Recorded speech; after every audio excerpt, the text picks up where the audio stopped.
se retrouve sur une vidéo qui va être assez longue. Assez longue parce que j'ai beaucoup de choses à vous présenter. J'ai 1, 2, 3, 4, 5, 6, 7, 8, 12, 13, 14, 15, 16, 17, 18, 19, 20, 21, 22, 23, 24, 25, 26, 27, 28, 29, 30, 31, 32 films à vous présenter. Donc je vais pas m'attarder trop sur chacun, sinon ça va être très long. Dehors c'est un peu la tempête, il y a du vent. J'espère que ça va pas trop s'entendre. Je vais commencer déjà par mes cadeaux de Noël. J'ai eu 3 films. En vérité j'en ai eu 5. Un de ces films je vous l'ai présenté dans la vidéo d'avant. C'était Godzilla en 4K. Et l'autre c'est un coffret d'un film d'horreur culte. Mais je vous ferai une vidéo à part pour vous présenter ce coffret. Parce que là j'ai déjà beaucoup de choses à vous présenter. Et je veux pas que ce coffret soit noyé dans la masse des choses que je vous présente. Je vais vraiment faire une vidéo dédiée. Donc, dans les cadeaux de Noël, on a rien de moins que Pulp Fiction version 4K avec une très jolie jaquette brillante, ça fait plaisir. Donc c'est vraiment une jaquette cartonnée, mais c'est brillant. Un fourreau plutôt qu'une jaquette, voilà, un fourreau qui reprend l'affiche originale en noir et blanc avec une touche de rouge. Bon bah, film qu'on ne présente plus, ultra culte, qui est sorti je crois début décembre en 4K en France. Et apparemment le travail de restauration du film est magnifique. Donc j'ai hâte de le revoir. Pas encore revu. Ensuite, on a un film pour compléter ma collection de Carpenter. Prince des Ténèbres en version restaurée. Donc je ne connais pas le film. Donc quand je connais pas les films, je vais lire les synopsis avec vous. Des fois non, des fois oui. À la demande d'un prêtre, de jeunes scientifiques viennent étudier un mystérieux cylindre enfermé dans la crypte d'une église de la banlieue de Los Angeles. Les étudiants découvrent au cours de leurs recherches que le troublant liquide qu'il contient serait l'incarnation de Satan. Et le dernier cadeau. Alors j'ai eu d'autres choses, j'ai eu une place de spectacle, j'ai eu une chemise, j'ai eu plein d'autres trucs. Mais voilà, je vous présente ce qui vous intéresse. L'Armée des Morts Director's Cut, donc le remake du film de Romero par Zack Snyder et scénarisé par James Gunn. Et je l'ai revu du coup, je l'ai revu pour l'occasion. Et franchement, j'ai passé un super moment, c'est un très bon film de zombies. Entre guillemets moderne, parce que le film commence à dater un peu. Mais vraiment très sympa. Fun, plein de surprises, même si classique dans sa structure, il y a quand même des moments surprenants. Et vraiment très agréable à regarder. Voilà donc pour les 3 cadeaux de Noël. On passe à mes achats. Donc je vais pas commencer par les Blu-ray 4K contrairement à d'habitude. Je vais commencer par un coffret que j'ai eu à un prix défiant toute concurrence. Parce que le coffret est cassé. Il s'agit d'un coffret de 4 films de Bruce Lee. Donc moi j'ai aucun film de Bruce Lee à la maison. Du coup j'ai craqué dessus. Alors vous allez me dire, pourquoi c'est une si bonne affaire? Alors en fait le coffret est cassé en deux. Ça se voit pas quand il est fermé. Ça se voit quand il est ouvert. Mais je l'ai payé 10 € sur Rakuten au lieu de 50, le prix neuf. Alors donc il n'y a pas le fourreau, normalement il y a un fourreau qui va avec. Il est cassé certes, mais à ce prix là franchement ça vaut trop le coup. Donc c'est un coffret tout simple qui comprend 4 films et 2 documentaires. Ça comprend Big Boss, ça comprend La Fureur de vaincre, La Fureur du dragon. Donc 3 très bons films. Et Le Jeu de la mort, qui est considéré plutôt comme un mauvais film pour une raison simple, c'est que Bruce Lee est mort durant cette période où il tournait le film, je crois même qu'il le réalisait. Et du coup après il y a une doublure pour finir le film qui remplaçait Bruce Lee avec des scènes rajoutées pour faire un film d'1 h 30, mais ça marche pas trop. Mais par contre, on a en bonus le montage hongkongais qui est différent et aussi le montage de 40 minutes avec que les scènes de Bruce Lee. Donc ça c'est vraiment très très cool. Et c'est la tenue emblématique auquel fait référence notamment Kill Bill. Voilà la tenue jaune et noire. Très très très bien. Et 2 documentaires, des gros documentaires d'1 h 30. La légende de Bruce Lee et Bruce Lee, l'homme et sa légende. Super, 10 euros. Ensuite, en 4K, alors il y a des films que je vous ai déjà présentés en Blu-ray, donc je vais pas m'attarder 3 heures dessus. Mais déjà, on a American Nightmare 2 Anarchy, qui est mon American Nightmare préféré. J'aime vraiment bien ce film. Et je l'ai payé. Alors, ça comprend pas les frais de port, hein. Les prix que je vous donne, c'est de tête à peu près. En gros, pour tout ça, tout ce que j'ai acheté en frais de port, je pense qu'il y en a pour 12 euros. Ok. Après, tous les prix que je vous donne, c'est les prix hors frais de port. Donc, celui-ci, je l'ai payé 4,50 €. Ouais, vraiment pas cher. Et j'aime beaucoup ce film, qui n'est pas parfait, mais que je trouve très généreux. Et pour le coup, le 4K et surtout HDR, c'est vraiment top dans le film parce qu'il y a beaucoup de... En fait, tout le film se passe de nuit en centre-ville. Et les effets de lumière, les effets de flammes, tout ça, tout est beaucoup plus beau dans le film et encore plus lisible.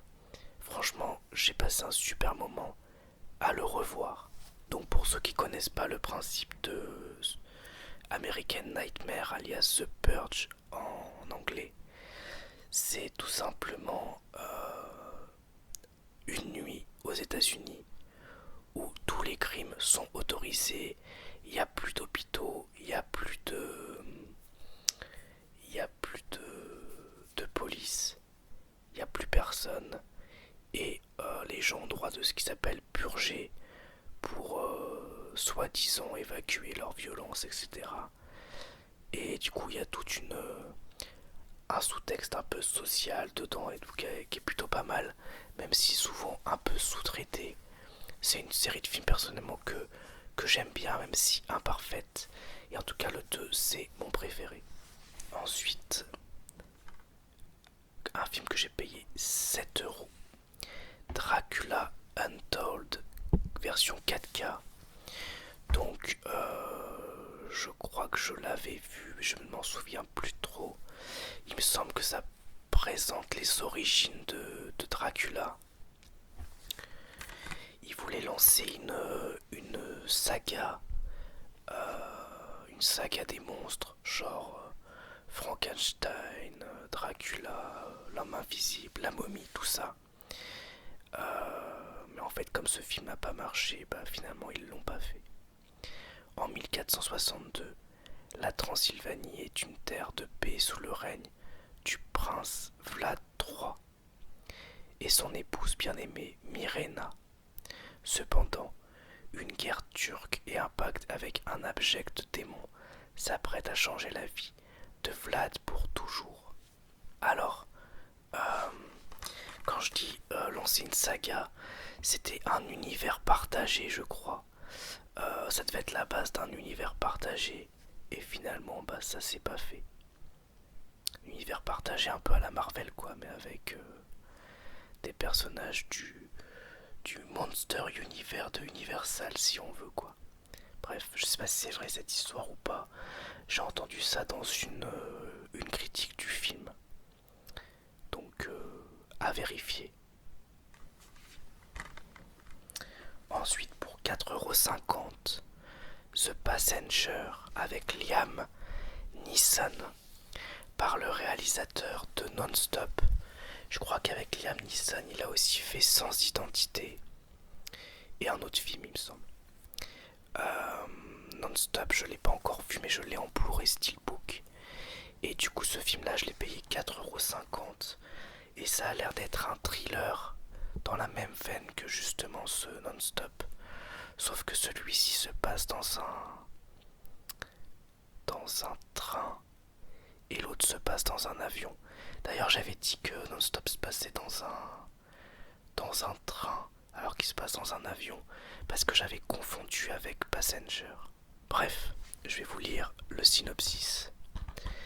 Comme tous les jours, Michael McCauley prend le train de banlieue qui le ramène chez lui. Mais aujourd'hui, après avoir reçu l'appel d'un mystérieux inconnu, il est forcé d'identifier un passager caché dans le train avant le dernier arrêt. Alors qu'il se bat contre la montre pour résoudre cette énigme, il se retrouve pris dans une conspiration qui devient une question de vie ou de mort pour lui ainsi que tous les autres passagers. Ok, trop cool. Ensuite, on tombe sur un de mes Marvel préférés. Avengers Infinity War. Donc c'est le boîtier anglais, mais le disque à l'intérieur est bien en français. Il y a la VF et la VO sous-titrée. Donc ça change rien, hormis que je l'ai payé seulement 7€, 7 ou 8€, je sais plus. Pas cher quoi, vraiment pas cher. Et entre celui-ci et Endgame, j'ai une grosse préférence pour Infinity War, que je trouve vraiment excellent. Et j'ai hâte de le revoir du coup en 4K. Et le dernier Blu-ray 4K, il s'agit de Mission Impossible 2. Vous allez voir après, j'ai pris le 1 en Blu-ray. Et le 2, je l'ai trouvé en 4K à 6€. Donc le 2, c'est vraiment un film de mon début d'adolescence. Puisqu'il est sorti, je crois, en 2000. Si je dis pas de bêtises, ou peut-être 2001, je sais plus. 2000, ouais, il est sorti en 2000. Moi, je suis né en 88, donc j'avais 11-12 ans. Et à l'époque, je me souviens que le film m'avait beaucoup marqué. Il y a des scènes très impressionnantes, notamment avec une moto, des gunfights, la scène d'escalade, tout ça. Et c'est un film de John Woo. Bon, à l'époque, je savais pas qui était John Woo, mais depuis, j'ai vu pas mal de films de John Woo, qui est connu notamment pour Volte-Face, entre autres. Enfin, dans sa carrière hollywoodienne. Et c'est un film dont j'avais un super souvenir. Et je me suis rendu compte après que les critiques étaient assez dures avec le film en disant que c'était un des pires Missions Impossibles. C'est possible. Cela dit, moi je connais que Mission Impossible 1 et celui-là. Cependant, j'ai passé un chouette moment devant. Le scénario est un peu faiblard, effectivement. Il y a des trucs qui vont pas, il y a des facilités. Mais le film est très généreux, les scènes d'action sont assez géniales. Et perso, j'aime beaucoup la réalisation de John Woo, même si on sent qu'il est un petit peu muselé par la prod. J'ai quand même passé un super moment, donc trop content de l'avoir dans ma collection et surtout pour 6€. Et du coup, je vais sans doute m'acheter tous les autres Missions Impossibles, au moins en Blu-ray. Et si j'en trouve d'autres en 4K pour vraiment pas cher, je les prendrai.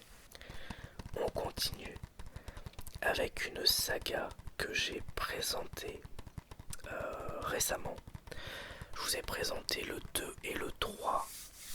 J'avais déjà le 1 et je vous avais dit je vais m'acheter le 4e et le 5e.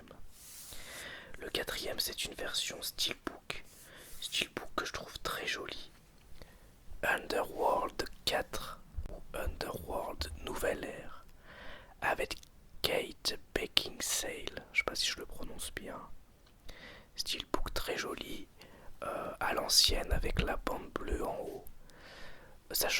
parce que au moins c'est dans les tons du boîtier.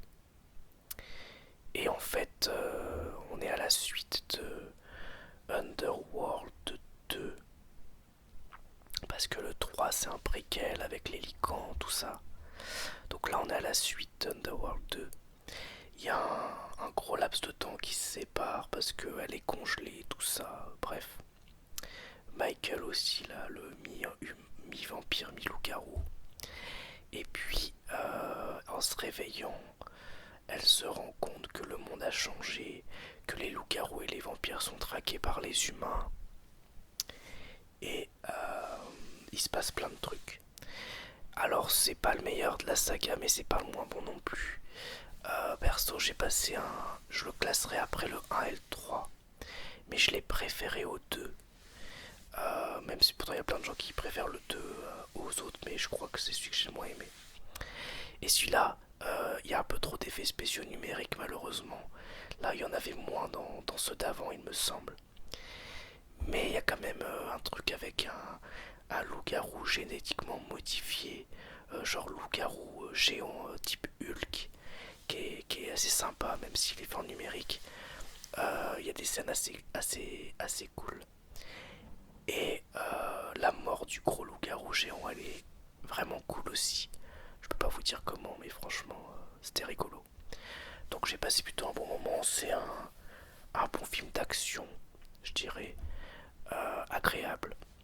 Et dans la continuité du reste de la saga. Ensuite, faut que je vous trouve au milieu des autres. Voilà. Underworld Blood Wars. Celui-là, je l'ai pas vu, c'est le dernier. Il paraît que c'est le moins bon. Donc Blood Wars, je l'ai payé 6 € et Nouvelle Ère, je l'ai payé 4 €. Ensuite, numéro 9, film d'animation post-apocalyptique que j'avais en Blu-ray. Je me suis séparé de tous mes Blu-ray et j'aimais beaucoup ce film.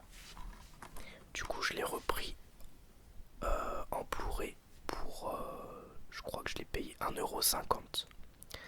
Dans un monde post-apocalyptique, l'humanité a été décimée par les machines.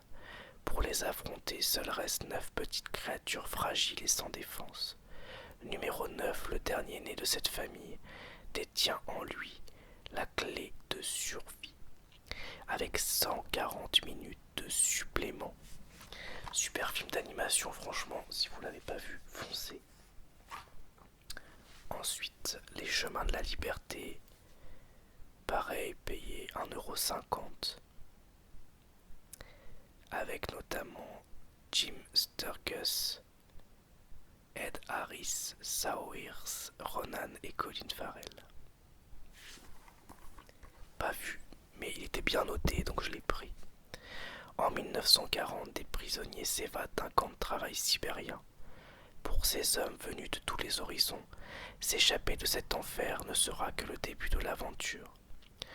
Ensemble, pour retrouver leur liberté, ils vont parcourir plus de 10 000 kilomètres à travers la toundra sibérienne glacée, traversant les plaines de Mongolie, les fournaises du désert de Gobi, puis la grande muraille de Chine pour franchir les sommets de l'Himalaya. Ok. Ensuite, je vais le poser là, pendant que j'en parle. Zero Dark Thirty.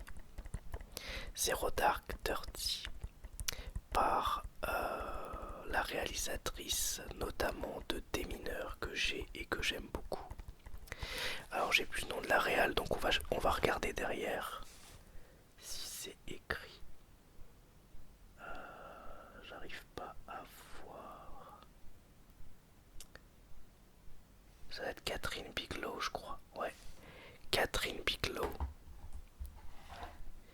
C'est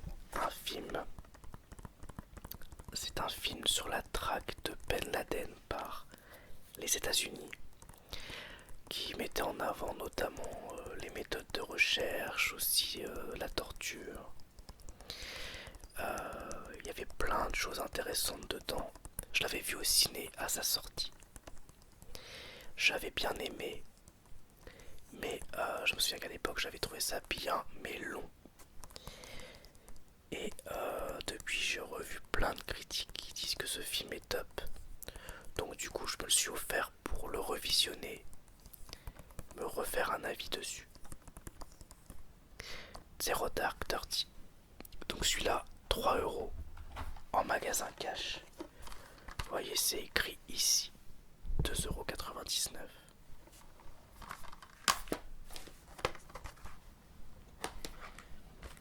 Ensuite, on a 300 naissances d'un empire que j'avais revendu.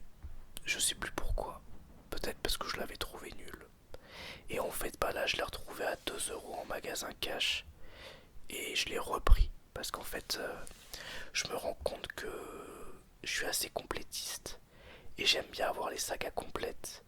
Et il y a des films pas terribles que j'ai revendus. Et je regrette maintenant parce que j'aime bien enchaîner les films d'une même saga. Genre j'ai revendu Alien vs Predator Requiem par exemple. Je regrette un peu parce que j'ai tous les Aliens, tous les Predators et du coup je trouve ça dommage. Et il y a d'autres films comme ça que je regrette d'avoir vendus. Donc quand je les retrouve finalement à très peu cher, je les prends. Donc bah ça en fait partie.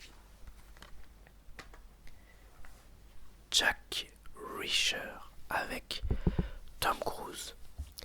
Film que j'avais vu au ciné à l'époque, mais j'avais pas trop de souvenirs parce que j'étais très fatigué quand je l'avais vu. J'avais une carte illimitée et je travaillais pas loin d'un cinéma. Et du coup j'allais voir tous les films possibles et imaginables. Et donc j'avais dû voir ce film en étant fatigué, du coup je crois que je m'en souviens plus trop. Mais c'est un film qui a une bonne réputation, donc j'ai hâte de le revoir. Ensuite, on a l'agence Tourisque avec notamment Liam Neeson ou encore, comment il s'appelle déjà, Bradley Cooper, voilà, entre autres. Film que j'ai payé 90 centimes et Jack Reacher, je l'ai payé 1,50 €. Donc je ne l'ai pas vu. Il a plutôt une bonne réputation de film d'action fun et décérébré, très généreux, mais je ne l'ai pas vu. Donc je peux pas vous en dire grand chose.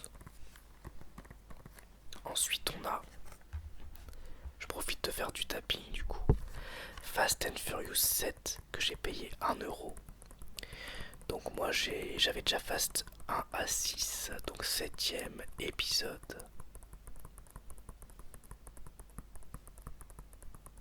Ça fait plaisir. Donc comme je vous disais, c'est les prix hors frais de livraison. J'ai peut-être payé 12 € à 15 € de frais de livraison, je sais plus trop. Parce qu'en gros sur Rakuten c'est 2,99 € la livraison et après 20 centimes par Blu-ray. Et j'ai dû commander chez 3-4 vendeurs, donc ou 3 vendeurs ou 4 vendeurs. Donc peut-être une quinzaine d'euros. Mais ça revient quand même pas cher vu après le prix des films. Bref, voilà quoi, vous comprenez. Ensuite, on a All the Boys Love Mandy Lane. Un film que j'ai payé 4 € en magasin cash avec boîtier rouge, sympa. Et j'ai vachement aimé. C'est un slasher avec une réalisation que j'ai trouvée au top. Il y a vraiment des plans très très très jolis. Et c'est un film assez étonnant qui sur certains plans est assez classique et en même temps sur d'autres assez original pour un slasher. Vraiment j'ai bien aimé. Mandy Lane, si belle, si pure, si innocente que tous les garçons la convoitent. Dans l'espoir de la séduire, une bande de copains l'invite dans un ranch pour y fêter la fin de l'année scolaire. Au programme sexe, drogue, alcool et un invité surprise qui tente de mettre la main sur la troublante jeune fille. Donc 4 €. Ensuite, 3 euros. Magasin cash encore. Donc celui-là et Mandy Lane, ils viennent de Happy Troc. C'est un magasin cash qui est pas loin de chez moi, où j'allais plus du tout parce qu'ils avaient rien d'intéressant. Et là j'ai vu qu'ils avaient eu quelques Blu-ray sympas, et du coup je vais y retourner de temps en temps pour voir.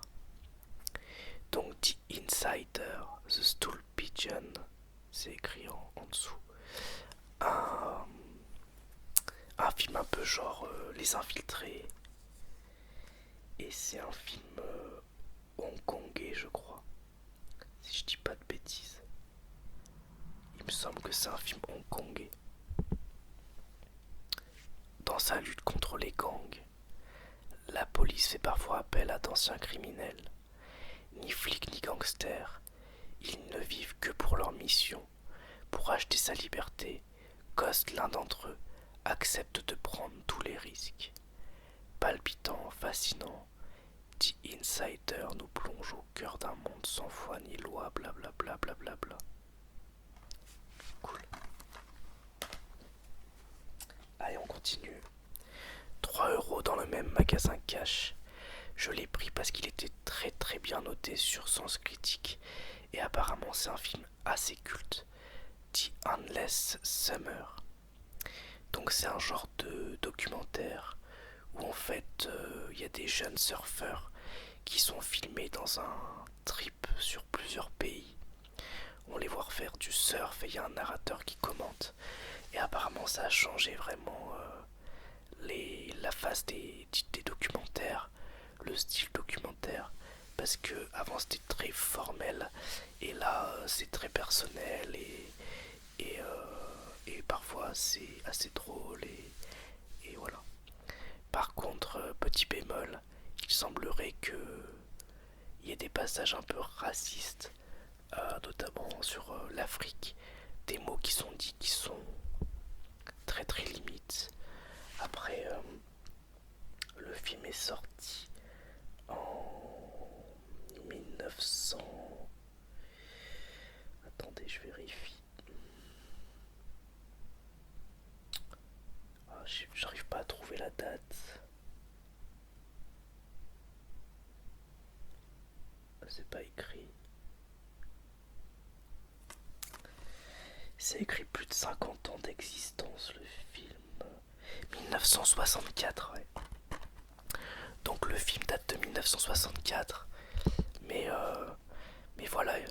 Ouais, le film date de 1964, mais voilà, il y a quand même des remarques racistes dedans, donc j'espère que ça va pas me sortir trop du film.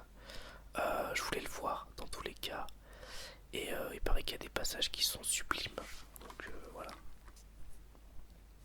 On va lire ça ensemble. Doté d'un budget, on va commencer par le début. Robert August et Mike Insan, deux jeunes surfeurs californiens, vont entreprendre un voyage bien particulier. Munis de leurs planches de surf, ils vont se rendre en Afrique, en Australie, en Nouvelle-Zélande, à Tahiti, puis à Hawaï à la recherche de la vague parfaite. Doté d'un budget de 50 000 $, le Californien Bruce Brown tourne près de 15 km de pellicule 16 mm aux images saisissantes de beauté. Quelques années plus tard et contre toute attente, son film devient un succès planétaire. Plus qu'un simple long métrage sur le surf, plus qu'un road movie. The Endless Summer est devenu un véritable mythe qui n'a rien perdu de sa superbe en 50 ans d'existence. Ok. Encore combien? 1, 2, 3, 4, 5, 6, 7, 8. L'Impasse. Film de Brian De Palma avec Al Pacino dans le rôle principal. Film que je n'ai pas vu, que j'ai payé 7 € en magasin cash, qui est très bien noté. C'est Brian De Palma, c'est Pacino, donc je pense que je devrais aimer. 10 ans après Scarface, le duo Al Pacino-Brian De Palma s'est réuni à nouveau pour ce thriller acclamé par la critique. Al Pacino et Carlito Brigante, ancienne figure emblématique de la pègre qui vient d'être libérée après 5 ans de prison par son avocat véreux. Pour se réinsérer dans la vie, il sait qu'il doit tourner le dos à son passé. Son sens de l'honneur, ses intuitions et ses réflexes sont intacts, mais son rêve a changé. Mais ce qui a fait de lui un caïd de la mafia autrefois risque bien de lui coûter la vie aujourd'hui. Trop cool. Donc Scarface, déjà, par Brian De Palma avec Pacino, c'est un de mes films préférés, je le regarde régulièrement. Donc je pense que je vais passer un bon moment. Ensuite, on a 3 films que j'ai trouvés à Nose, 3 € pièce. Cessez-le-feu de Emmanuel Courcol avec Romain Duris, entre autres. J'aime bien la jaquette, alors là c'est un fourreau. C'est un film sur les traumatismes de la guerre, de la Première Guerre mondiale chez les soldats. 1923. Georges, héros de la guerre de 14, fuyant son passé, mène depuis 4 ans une vie nomade et aventureuse en Afrique lorsqu'il décide de rentrer en France. Il y retrouve sa mère et son frère Marcel, invalides de guerre. Peinant à retrouver une place dans cette après-guerre où la vie a continué, il fait la rencontre d'Hélène, professeure de langue des signes, avec qui il noue une relation tourmentée. Ensuite, on a celui qui m'intéressait le plus. Dogman de Matteo Garrone, je pense que ça se prononce comme ça, avec Marcello Fonte, prix d'interprétation masculine au Festival de Cannes. Je l'ai pas vu, mais ça m'intéressait carrément. Je vais vous lire le synopsis. Dans une banlieue déshéritée, Marcello, toiletteur pour chien discret, est apprécié de tous. Voit revenir de prison son ami Simoncino, un ancien boxeur accro à la cocaïne, qui très vite raquette et brutalise le quartier. D'abord confiant, Marcello se laisse entraîner malgré lui dans une spirale criminelle. Il fait alors l'apprentissage de la trahison, de l'abandon, avant d'imaginer une vengeance féroce. Je vais y arriver.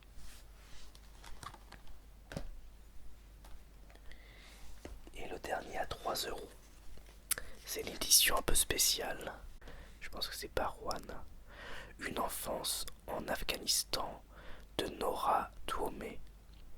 C'est un film d'animation qui a l'air magnifique, qui a l'air très très beau, tiré d'un livre. Et d'ailleurs à l'intérieur, il y a le livre. Je vais vous le montrer.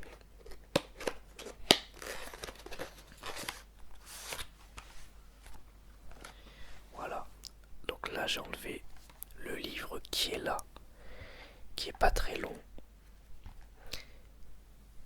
Mais du coup c'est cool. C'est un livre de Deborah Ellis. Et dedans, c'est tout simplement le Blu-ray. En Afghanistan, sous le régime taliban, Barwana, 11 ans, grandit à Kaboul ravagé par la guerre. Elle aime écouter les histoires que lui raconte son père, lecteur et écrivain public. Mais un jour il est arrêté et la vie de Barwana bascule à jamais, car sans être accompagné d'un homme on ne peut plus travailler, ramener de l'argent, ni même acheter de la nourriture. Elle décide alors de se couper les cheveux, de se travestir en garçon, afin de venir en aide à sa famille. Risquant à tout moment d'être démasquée, elle reste déterminée à trouver un moyen de sauver son père. Merveilleux sur l'émancipation des femmes et l'imagination face à l'oppression. Donc 3€ pour le livre, l'édition avec le livre. Donc 3€ livre plus Blu-ray. génial. On continue avec Centurion, avec Michael Fassbender dans le rôle principal, qui est... ça se trouve, je vous l'ai déjà présenté celui-là. Je me souviens plus. Ouais, je crois que je vous l'ai présenté avant. Dans la vidéo d'avant, derniers achats. C'est pas grave. Je l'enlève. Mais bon, pour ceux qui n'avaient pas vu la vidéo d'avant, c'est un film d'action en gros. Qui se concentre sur l'armée romaine face à une tribu picte. Voilà. Ensuite, du coup, il reste 3 films. Mission Impossible, premier du nom, réalisé par De Palma, avec Tom Cruise dans le rôle principal. Film que je n'ai pas revu depuis longtemps, mais dont j'ai un bon souvenir. Et je pense que je vais l'apprécier encore plus aujourd'hui, parce que je l'ai vu quand j'étais gamin. Et ça a l'air d'être un thriller, plus qu'un film d'action.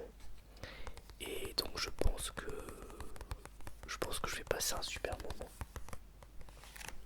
Donc je l'ai payé 2€. Le sang des Templiers, que j'ai aussi payé 2€, qui est un film qui est en fait une grosse bataille. Alors je l'ai pas vu, mais il semblerait que ce soit une grosse bataille de 1h30, assez impressionnante à voir. Il paraît que le film est très violent aussi.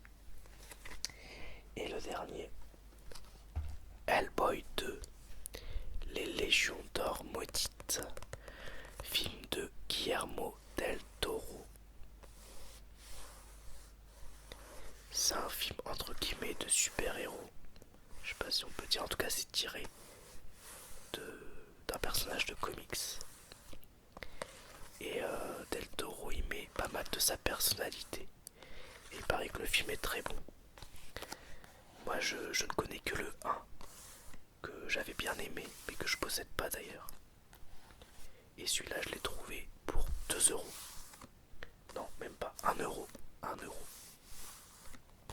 Voilà donc pour cette vidéo derniers achats assez longue. Je me suis vraiment pas attardé trop sur les films. J'ai encore des arrivages de films qui arrivent. En fait, j'ai un peu craqué avec une partie de l'argent avec l'argent que j'ai eu à Noël. Je me suis fait plaisir, j'ai acheté plein de trucs. Donc, vu qu'en ce moment je joue très peu aux jeux vidéo, je regarde beaucoup de films. Et je commence à avoir une grosse collection de Blu-ray. Je dois être à 900 et quelques. Peut-être plus, 930, un truc comme ça. Blu-ray. Je crois que je suis vers les 900. Bref, ça prend de la place tout ça. J'espère en tout cas que cette vidéo vous aura plu. Et je vous dis à bientôt pour une nouvelle vidéo ASMR. Au revoir, merci à tous, à bientôt.